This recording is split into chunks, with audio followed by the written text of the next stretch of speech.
Sid from Vita Artes Performance Academy, and today I want to talk to you about Dungeons and Dragons. And yeah, I know, it's not quite performing arts and it's not quite school material, but I think it's an effective tool to build confidence in students and help them grow and mature as adults. The concept of Dungeons and Dragons is an interesting one. It's a story, but the roll of the dice dictate what actually happened. And as well, the characters themselves shift the storyline.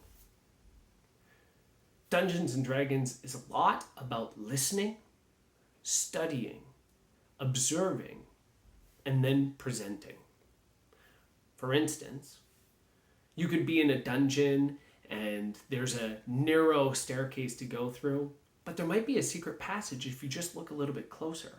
Or there might be something hidden in that room that looks bare and empty.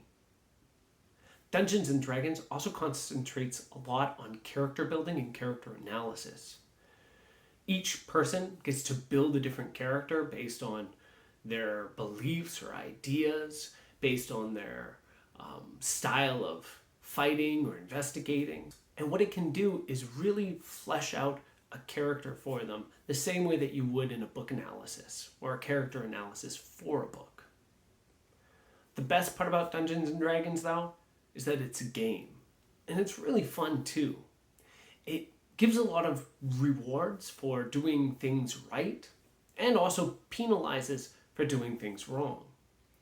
You could, as a dungeon master or a games master, help the team along or really mess up their day if they get poor rolls. Dungeons and Dragons might not be something that you want to integrate into the classroom, but you could find methods of it that you could bring in and create an even a more engaging experience in a book study or a novel. For instance, let's take something like Romeo and Juliet. You could have every student in your classroom play a different character, in which they would have to create a character analysis, give their strengths and weaknesses, and then they could play out the roles of those characters in a different setting than the actual play of Romeo and Juliet.